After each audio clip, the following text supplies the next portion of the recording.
அன்பு சார்ந்த நேயர்களே, காலை வணக்கம். இன்று வியாழக்கிழமை. குரு பிரம்மா, குரு விஷ்ணு, குரு தேவோ மகேஸ்வரः, சாட்சாத் பரபிரம்மா, தஸ்மை ஸ்ரீ குரவே நமः. கல்லாலில் புடையமர்ந்து நான்மறை 6 அங்க முதல் கற்ற கேள்வி வல்லார்கள் 4வருக்கும் வாக்கு இருந்த பூரணமா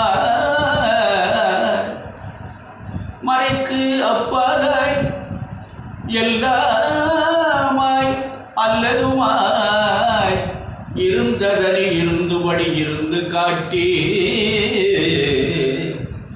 சொல்லாமல் சொன்னவனை நினையாமல் நினைந்து பவத்தொடக்க வெல்வார். சொல்லாமல் சொன்னவனை நினையாமல் நினைந்து பவத்தொடக்க வெல்வாம். குருவே நமக. அன்பு சார்ந்த பெரியவர்களே, இன்று வைகாசி மாதம் 10ஆம் நாள், குருவாரம், வியாழக்கிழமை. பௌர்ணமி ராத்திரி 7:44 வரை இருக்குது. பின்னாடி பிரதமை. விசாக நட்சத்திரம் காலையில் 9:40 வரை இருக்குது. அதுக்கப்புறம் அனுஷ நட்சத்திரம், சித்த யோகம். ராகு காலம் எப்பொழுதுமே வியாழக்கிழமை 1:30 to 3, யமகண்ட காலில் 6 to 7. குடிகள் 9 to 10, சூலம் தெற்கு, பரிகாரம் எண்ணெய். இந்த எண்ணெயை பரிகாரம் என்ன பண்ணுறது அப்படின்னா, தயிர், பால், வெள்ளம் சாப்பிடலாம். எண்ணெயை தலையில் தொட்டு லேசாக ஒரு விரலை தொட்டு தலையில் விட்டு அந்த வச்சுக்கணும். இதான் பரிகாரம் இருக்கு. அன்பார்ந்த நேயர்களே, இன்று குரு பயிற்சிகள், ராசி பலன்கள் எப்படி இருக்கிறது, எல்லா ராசிகளுக்கும் பலன்கள் எப்படி இருக்கிறது. முதல்ல மேஷராசிக்கு இப்போ பலன் எப்படி இருக்குது? மேஷராசி என்பவர்களுக்கு குரு 2ல், சூரியன் 2ல், சுக்கிரன் 2ல். 2ஆம் அதிபதி சுக்கிரன் 2லேயே இருக்கார். 2 7 கூடையவர் பலமா இருக்கார். அது ஒரு நன்மை. 9 கூடையவர் 2ல் இருக்கார். அது ஒரு சிறப்பு. இது ரெண்டும் அந்த மேஷராசிக்கு அருமையான அமைப்பு. இன்னொரு சிறந்த அமைப்பு ஒன்று இருக்கிறது. சனி பகவான் 11ல் இருக்கார். அது இன்னும் 2 வருஷம் அதில் இருப்பார். அதுவும் நல்லது. ஆகவே மேஷராசி என்பவர்களுக்கு இன்று நல்ல நாள். நல்ல காரியங்கள்லாம் நடக்கும். நல்லது எல்லாம் செய்யலாம். அவர்களுக்கு வசதிக்கு ஏற்றபடி நன்மைகள் நடைபெறும். அடுத்தபடியாக ரிஷபராசி என்பவர்களுக்கு ராசிநாதன் ராசியிலே இருக்காரு. அவருக்கு குரு அதில் இருக்காரு. 4ஆம் அதிபதி அதில் இருக்காரு. இதெல்லாம் பெரிய சிறப்பு. ஜென்ம குரு கொஞ்சம் பிரச்சனையை உண்டு பண்ணுவார். இருப்பினும் கவனமாக நடத்துவோ. குருவுடைய பார்வை நல்லது. இந்த குருவுடைய பார்வை நன்றாக இருக்கிறது. 5, 7, 9ஆம் இடத்தை பார்க்கிறார். ராசிக்கு 5ஆம் இடம், 7ஆம் இடம், 9ஆம் இடத்தை குரு பார்க்கிறது பெரிய சிறப்பு. அடுத்தபடியாக இந்த சனி பகவான் எங்கே இருக்காருன்னா 10ஆம் இடத்துல இருக்காரு. ராகு செவ்வாயும் 11ஆம் இடத்துல இருக்காரு. இதெல்லாம் ஒரு நல்ல அமைப்பு. சனி 10ல் இருந்தால் தொழில் நன்றாக இருக்கும். ராகு 11ல் இருந்தால் நல்ல முன்னேற்றம் ஏற்படும். ஆக ரிஷபராசி என்பவர்களுக்கு நல்ல நாள். குரு ஜென்மத்தில் இருக்கிறனால அவர் குருவருடைய வழிபாடு நல்லது. அடுத்து மிதுன ராசி என்பவர்களுக்கு உங்களுக்கு குரு பலம் சரியாக இல்லை. உங்களுக்கு குரு 12ல் இருக்காரு. ஆனால் 10ல் செவ்வாயும் ராகு இருக்காங்க. தொழிற்சாலை அமோகமாக இருக்கிறது. செலவு நிறைய ஏற்படும். வருமானம் செலவானால் தெரியாது. கவனமாக நடந்து கொள்ளுங்கள். அன்பு சார்ந்த நேயர்களே, மிதுனராசி என்பவர்களே, உங்களுக்கு நல்ல செலவுகள்லாம் நடக்கும். இடம் வாங்குதல், வீடு கட்டுதல், திருமணம் பண்ணுதல், இந்த மாதிரி சுபவிரயங்கள்லாம் பண்ணலாம். கடகராசி என்பவர்களே, உங்களுக்கு குரு பகவான் 11ஆம் இடத்தில் இருக்கார். லாபஸ்தானத்தில் இருக்கார். நல்ல இடத்துல இருக்கார். ஆனால் சனி பகவான் 8ல் இருக்காரு. செவ்வாய் ராகும் 9ஆம் இடத்துல இருக்கு. காரியங்களை எல்லாம் தாமதப்படுத்தும், தடைப்படுத்தும் என்று சொல்வார்கள். ஆகவே இந்த 11ஆம் இடத்துல இருக்கிற குரு சுக்கிரன் 11 இருக்க, 2ஆம் அதிபதி 11 இருக்கு. அதெல்லாம் நல்ல அமைப்பு. நிச்சயமாக உங்களுக்கு தாமதமானாலும் நல்ல விதமாக முடியும் அப்படின்னு இருக்காரு. சிம்மராசி என்பவர்களே, உங்களுக்கு குரு 10ல் இருக்காரு. கவனமாக நடந்து கொள்ளவும். உங்களுக்கு சனி 7ல் இருக்கு, செவ்வாய் ராகு 8ல் இருக்கு, புதன் மட்டும் 9ஆம் இடத்துல இருக்கு. பாக்கி கிரகங்கள் உங்களுக்கு சிம்மராசி என்பவர்களுக்கு நன்றாக இல்லை. அதனால ரொம்ப ஜாக்கிரதையாக கவனமா. இப்போ வேலை உத்தியோகம் பார்க்கலாம், மேலதிகாரிகள் ரொம்ப கவனமாக நடந்து ஓராண்டு ஓடி போயிரு. மேலதிகாரி ஏதாவது சொன்னாலும் கவனமாக இருக்கும். ஏன்னா தன்னுடைய நிலைமையை மாற்றி விடுவார். இந்த குரு பகவான் கீழே இறங்கி விட்டுவார். அதுக்கு இடம் கொடுத்துறாதீங்க, பார்த்து கவனமாக நடந்து கொள்ளுங்கள். கன்னிராசி என்பவர்களே, உங்களுக்கு இந்த குரு நல்ல இடத்துக்கு வந்தார். 9ஆம் இடத்துக்கு வந்தார். 8ஆம் இடத்துல இருந்து 9ஆம் இடத்துக்கு வந்தார். 9ஆம் இடம் பாக்கியஸ்தானம், அருமையான இடம். அதுக்கு வந்திருக்கிறார். நல்ல பலன் தான் தரும். அதனால் உங்களுக்கு செவ்வாய் 7ல் இருக்கு, ராகு 7ல் இருக்கு. இந்த 7ஆம் இடத்துல இந்த கிரகங்கள்லாம் இருக்க முடியாது. ராசிநாதன் புதன் 8ஆம் இடத்துல இருக்கு. ஆனால் சனி பகவான் 6ஆம் இடத்துல இருக்கு.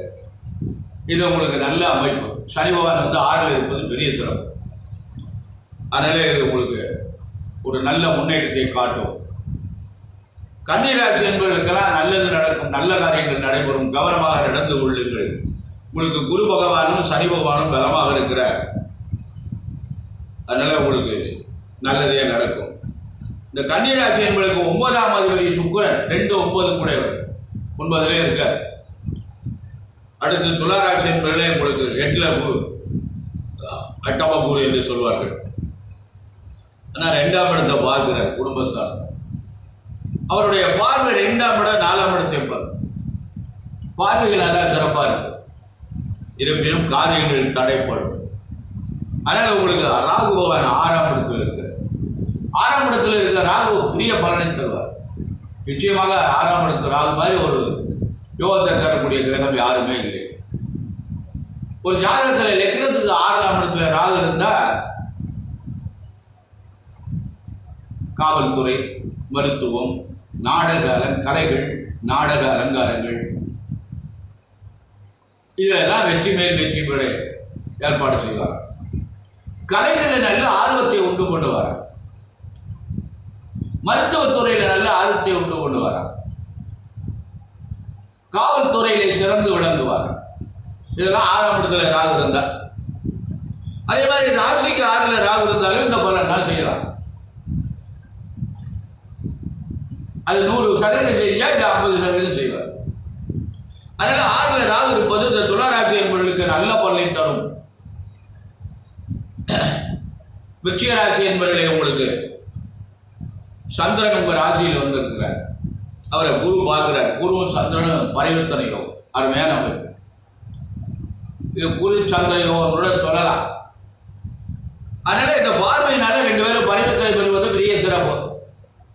அந்த குரு 7ஆம் இடத்துக்கு வந்துட்டார். 2, 5 கூடிய குரு 7ஆம் இடத்துல வந்துட்டு ராசியை பார்க்கிறாரு. சந்திரனும் குருவும் பரிவர்த்தனையும் அது ஒரு நல்ல நிறைவு. அதனால இந்த விஜய ராசி என்பவர்களுக்கு நல்லதெல்லாம் நடக்கும். அதனால உங்களுக்கு 4ல் சனி, 5ல் ராகு, கவனமாக நடந்து கொள்ளுங்கள். தனுசு ராசி என்பவர்களே, உங்களுக்கு சனி 3ஆம் இடத்துக்கு வந்துட்டார்.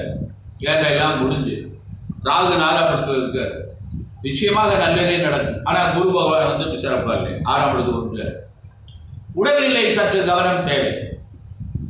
ஆனால் கண்டிப்பா இந்த 2 கிரகமும் சனி என்ன 2 வருஷம் இருக்கு, ராகு பகவான் 1 வருஷம் இருக்காங்க. அதனால நிச்சயமா நல்லது நடக்கும், கவலைப்படாதீங்க. அடுத்து மகர ராசி என்பவர்களே, உங்களுக்கு 7ரை சனியுடைய தாக்கம் நடந்து கொண்டு இருக்கிறது. இன்னும் 2 ஆண்டுகள் இருக்கு இந்த 7ரை சனி.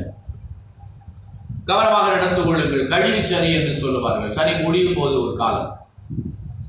அதனால நல்லதா இருந்தால் நல்லது செய்வார், கெடுதலாக இருந்தால் கெடுதல் பண்ணி விடுவார். அதனால சற்று கவனமாக நடந்து கொள்ளுங்கள். உங்களுக்கு மகர ராசி என்பவர்களுக்கு குரு பகவான் 5ஆம் இடத்துக்கு வந்துட்டார். நல்ல பலன் தருவார். ஒரு ராகு 3ல் இருக்கார். உங்களுக்கு இந்த மகர ராசி என்பவர்களுக்கு ராகுவும் குருவும் நல்ல அருமையான இடத்துல இருக்காங்க. அதனால கவனமாக நடந்து கொள்ளுங்கள், நல்ல முன்னேற்றம் இருக்கிறது. அடுத்த கும்பராசி என்பவர்களே, உங்களுக்கு ஜென்மச்சனி இந்த ஜென்மத்தில் சனி வருகின்ற போது கடன்கள் தலைக்கு மேலே போகும், பிரச்சனைகள் தலைக்கு மேலே வரும். கவனமாக நடந்து கொள்ளவும். உங்களுக்கு மற்ற கிரகங்கள் எல்லாம் பலமாக இல்லை, ஆனால் ஒன்று மட்டும் பலமாக இருக்குது. 4ஆம் அதிபதி 4லே இருக்காரு சுக்கிரன். ஜாதகத்தில் 4ஆம் அதிபதி பலமாக இருக்கும், அப்போதான் சுகம் கிடைக்கும். 4ஆம் அதிபதி பலமாக இல்லைன்னா சுகம் கிடைக்காது. லக்னத்துக்கு 4, சந்திரனுக்கு 4 ஏதாவது கிரகங்கள் எல்லாம் இருந்ததுன்னா நிச்சயமா அவங்களுக்கு சுகம் கிடைக்கும் என்று சொல்லுவது. ஏன்னா 4ஆம் இடம் என்பது சுகத்தான். மனிதன் சுகமாக வாழ வேண்டும். வசதியா இல்லாவிட்டால் கூட சுகம் குறையக்கூடாது, அதுக்கு அது நல்லது. அடுத்து மீன ராசி என்பர்களே, உங்களுக்கு வேலை நடந்து கொண்டு இருக்கிறது. உங்களுக்கு கிரகங்கள் பலமாக இல்லை. உங்கள் ராசியிலே செவ்வாய் ராகு இருக்கு. ராகு ஒரு ஆண்டுக்கு இருப்பார். குழப்பமான நிலையை ஒன்று போட்டுவார், கவலைப்படாதீர்கள். குரு பகவான் 3ஆம் இடத்துக்கு வந்துட்டார். 7 சனி இருக்கிறது. இறை வழிபாடு செய்யுங்கள். கடவுள் வழிபாடுதான் உங்களுக்கு நன்மை. மகர ராசி, கும்பராசி, மீன ராசி என்பவர்களுக்கு 3 ராசிக்கு தொடர்ந்தா போல 7 சனி இருக்கிறது. இந்த 3 ராசி என்பவர்களுக்கும் இந்த காலங்கள் அவர்களுக்கு வயது இருக்கக்கூடிய முதல் சுற்று, 2வது சுற்று, 3வது சுற்று என்றால் சொல்வார்கள். ஆகவே நீங்கள் சனிக்கிழமை தோறும் விரதம் மாறுங்கள். பார்த்துக்கிறான்னு இருக்கிறாரு. இந்த வாரம் சனிக்கிழமை முடியல. சனிக்கிழமை விரதம் கொடுக்க முடியாத சூழ்நிலை ஏற்பட்டால் தவிர்த்துக் கொள்ளுங்கள். நீங்களா ஒத்தி கூடாது. நீங்க எல்லாம் விரதம்னா என்னவா இருக்கணும்னு கேட்டீங்களா, குளிச்சுட்டு சுத்தமா மடியா ஆச்சாரமா துணியெல்லாம் உலர்த்தி கட்டிக்கணும், புதுசா உணர்த்தி கட்டிக்கணும். கட்டிட்டு வீடு வாசலாம் சுத்தம் பண்ணிட்டு புதுசா சமையல் பண்ணி சாப்பிடுவோம். 3 வேளையும் சாப்பிடுவோம், பிரச்சனை இல்லை. சனி பகவானுக்கு போய் தீபம் போடுவோம், எள்ளு விளக்கு போடுவோம். கருப்பு துணியில் எள்ளு 2 ஸ்பூனை எள்ளு விட்டு முடிஞ்சு வச்சு நல்லெண்ணெயில் ஊற வச்சு தீபம் ஏற்றுங்க. அந்த விளக்கு நன்றாக எரிய வேண்டும். நிறைய எண்ணெய் விடும், எள்ளு வெடிக்கக்கூடாது. தீபம் ஏற்றிட்டு மாதம் 1 கிழமை அர்ச்சனை பண்ணணும். இயன்றால் எள்ளு சாதம் செய்து காக்காய்க்கு வைங்க. எள்ளு பொடி பண்ணி வச்சுருக்கோம். அதை பொடி பண்ணி சாதம் அடித்த உடனே 2 கட்டி சாதம் எடுத்து போட்டு இந்த எள்ளு பொடி கொஞ்சம் நல்லெண்ணெய் விட்டு கலந்து அப்படியே காக்காயை கொண்டு வைங்க. ஆனால் காக்காய் எடுக்காது, ஏன்னா கருப்பாக இருக்கேன்னு பயந்து எடுக்காது, அதான் சாப்பிடும். அதனால் அது மாதிரி செஞ்சுட்டு வாங்க. கோளர் திருப்பதிகம் பாராயணம் பண்ணுங்கள். கோளர் திருப்பதிகம் பாராயணம் பண்ணால் சனி பகவானுடைய வழிபாட்டு சில கட்டங்களிலிருந்து நாம் வெளிவரலாம். எவ்வளவு பெரிய கட்டங்களில் இறை வழிபாடு செய்தோமையானால் நமக்கு தவிர்த்து விடுவார், நிச்சயமாக நல்லது செய்வார். ரொம்ப பேர் என்ன பண்றாங்கன்னா அந்த முறையான இறை வழிபாடு பண்றது இல்லை, நிறைய செலவு பண்றாங்க. கல்யாணம் ஆகலை, திருமணம் ஆகவில்லை என்றால் அது எதுக்காக, ஏன் திருமணம் ஆகவில்லை, அதுக்கு காரணம் என்ன என்று முறையாக ஆராய்ச்சி செய்து அதுக்குரிய இறைவனை நாம் வழிபாடு செய்தோமென்றால் திருமணம் நடந்துவிடும். நான் யாரையும் குறைத்து சொல்லவில்லை, குறைத்து மதிப்பிடவில்லை. எல்லாரையும் உயர்ந்தவர்கள் என்றுதான் நான் மதிப்பிடுகிறேன். எனக்கு ஒன்றும் தெரியாது. ஆகவே நான் ஏதோ படித்திருக்கிறேன், கொஞ்சோண்டு படித்திருக்கேன் ஜோடத்தை பற்றி, அதை வைத்துக் கொண்டு பேசிக் கொண்டு இருக்கிறேன். ஆனால் நான் இன்னும் படித்துக் கொண்டு இருக்கிறேன். பெரியவர்கள் எழுதின ஜோட நூல்லாம் நிறைய இருக்கிறேன்டா, அதெல்லாம் கொஞ்சம் கொஞ்சம் அப்படி சும்மா இருக்கிற இடத்துல எடுத்து படித்துருக்கேன். இதுல இந்த ஜோதிடத்தில் என்ன சொல்லியிருக்காங்கன்னா, எல்லா புராணங்களையும் இந்த ஜோடத்தை பற்றி சொல்லியிருக்காங்க. நீதிசாரம்னு ஒரு மூல நூல் நான் ஏற்கனவே சொல்லியிருக்கேன். அந்த மூல நூலில் என்ன சொல்லியிருக்காங்கன்னா, அவரவருக்கு உள்ள ஆயுசு,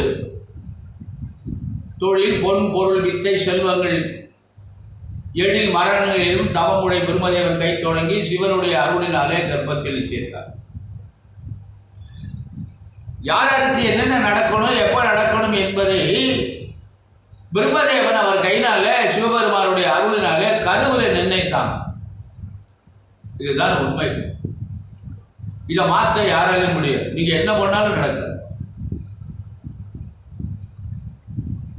ஒரு பையனுக்கு 40 வயசுல திருமணம் நடக்க வேண்டும் என்று அவருக்கு அவருடைய ஜாதகத்தில் இருந்தால் அது 40 வயசுல நடக்கும். அதை மாற்றி யாராலையும் என்ன நீங்க பரிகாரம் பண்ணால் நடக்கவே நடக்காது. எந்த கோயிலுக்கு போனாலும் நடக்காது. அதை நான் உறுதியாக சொல்லுவேன். நான் எந்த இறைவனையும் மதிப்பு குறைவாக நான் சொல்லவில்லை. ஆனால் அவனுக்கு பிறக்கின்ற பொழுது அந்த இறைவன் தானே நம்ம தலையில் எழுதிவிட்டார் இவனுக்கு இன்னுதான் நடக்கும் என்று. நன்றாக யோசித்து பாருங்கள். இந்த பொருளாதாரம் எல்லாரிடையுமா சரளமாக இருக்கிறது. காசு எல்லாத்தையுமா இருக்கு. ஒரு மனிதன் நிறைய சம்பாதிக்கிறான், கையில காசு தங்க மாட்டேங்குது. ஒரு முக்கியமான செலவு என்ற போது என்ன பண்றதுன்னு யோசிக்கிறான். அந்த மனிதனுக்கு என்று ஒரு செலவு வந்து கொண்டே இருக்கிறது. அவனால் நிம்மதியாக சேர்த்து வச்சுக்க முடியல. ஏன்னா பொருள் வேணுமா இல்லையா? அதுக்கெல்லாம் என்ன காரணம் சிந்திச்சு பாருங்கள். அவனுடைய ஜாதகத்தில் லக்கணத்துக்கு 6, 8, 12 குரு இருந்தா அவன்கிட்ட கையில காசே இருக்காது. இது அவனுடைய ஜாதகத்தினுடைய அமைப்பு. அவனை குறை சொல்லி புண்ணியம் இல்லை. இது ஒரு ஏன்னா அந்த குரு தான் தனத்தை கொடுக்கக்கூடியது. குருவுக்கு பேர் தனகாரகன், புத்திரகாரகன் பேர். அவனுக்கு ஆம்பளை கூட இருக்காது, பொருளாதாரம் கையில் இருக்காது. அதுக்கு மேல இறைவன் அந்த பெண் குழந்தைகளுக்கு சகோதர பலம் தான் கொடுக்கலாம்.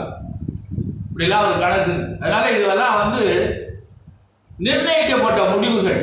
இந்த முடிவுகளை மாற்றுவதற்கு இறை வழிபாடு தான் மாற்ற முடியும். இறைவனை முறையாக நாம் வழிபாடு செய்தோமையானால் நிச்சயமாக நடைபெறும். அதனால இந்த இறைவன் திருமணமாகவில்லை. திருமணமாகலைன்னா என்ன காரணம்? அதனால அதுக்குள்ள வழிபாடு முறையை நம்ம செய்தோமையானால் நிச்சயமாக நமக்கு திருமணம் நடைபெறும். எல்லா ஆலயத்திலும் இருக்கின்ற இறைவன் ஒன்றுதான். இப்ப உள்ளூர்ல தட்சிணாமூர்த்தி இருக்க, அவரை போய் வழிபட்டார். அதுக்காக கும்போணத்துக்கிட்ட இருக்கிற ஆலங்குடியில் போய் தான் தட்சிணாமூர்த்தியை வணங்க வேண்டும் இல்லையா? ஒரு நாள் போயிட்டு வரலாம், தப்பு கிடையாது. அதுக்காக எப்போ பார்த்தாலும் அங்கதான் போகணுங்கிறது. உள்ளூர்ல இருக்கின்ற தட்சிணாமூர்த்தியை வழிபாடு வியாழக்கிழமை வழிபாடு செய்திருந்தால் அது போய் நமக்கு அனுசரி செய்ய மாட்டாரா?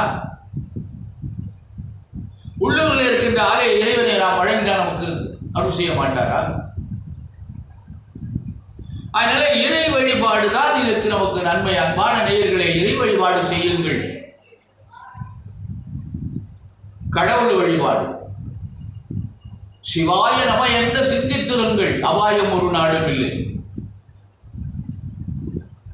சிவாய நம சிவாய நம சிவாய நம என்று சொல்லிக்கொண்டே இருங்கள். அபாயம் கிட்டே வராது. அதனால அன்பான நேயர்களே, முறையான வழிபாடு செய்து பக்தியோடு செய்து, அதாவது இந்த வழிபாடு செய்கின்ற பொழுது பக்தி இல்லை நம்மிடம். கோவிலுக்கு போகும்போது போன்ல சாமி அர்ச்சனை கொடுத்துட்டு போன் வந்துடுது, எடுத்துட்டு வெளியில வந்துடுற. அங்கே இறைவனை நோக்கி பிரார்த்தனை பண்றதுக்கு நேரம் இல்லை. அப்ப அன்போடு வழிபாடு செய்வதற்கு நமக்கு நேரம் கிடைக்கவில்லை. இங்க பொருத்தமாக வர்றாங்க. பொருத்தமாக வர்ற போது பொருத்தம் சொல்லிட்டு இருக்கும் போது போன் வந்தது, எந்திரிச்சு போயிடுறாரு மாப்பிள்ளை வீட்டுக்காரு. பொண்ணு வீட்டுக்காரர் மட்டும் உட்கார்ந்துருக்காரு. நீங்க சொல்லுங்க சாமிங்கிறா. எதுக்காக அவங்க வந்தாங்க அதை அவங்க கேட்கல. போன் தான் முக்கியமா போச்சு. இதெல்லாம் மக்களுக்கு படித்தவர்களும் இந்த தவறை நிறைய செய்கிறார்கள். அவன் ஏதாவது சொன்னோம்னா கோபம் வந்துடும். ஆகவே போன் பேசக்கூடாது என்று சொன்னால் அதை எடுத்துக்கொள்ள மாட்டேங்கிறான். ஆலயம், ஜோதிடம் பார்க்குற இடம், மருத்துவமனை, இதெல்லாம் போன ஆஃப் பண்ணிட்டு தான் போகும். மருத்துவர்கிட்ட போகும்போது போன ஆஃப் பண்ணிடணும். ஆலயத்துக்குள்ளே போகும்போதே போன ஆஃப் பண்ணிட்டு போயிடும். ஜோதிடத்தை வரும்போது ஆஃப் பண்ணிட்டு தான் உள்ள வந்து போகிறோம். ஏன்னா அவர் என்ன சொல்றாருங்கிற ஒரு கருத்தை நம்ம ஈர்த்து கொள்ள வேண்டும், எடுத்துக்கொள்ள வேண்டும், புரிந்து கொள்ள வேண்டும்.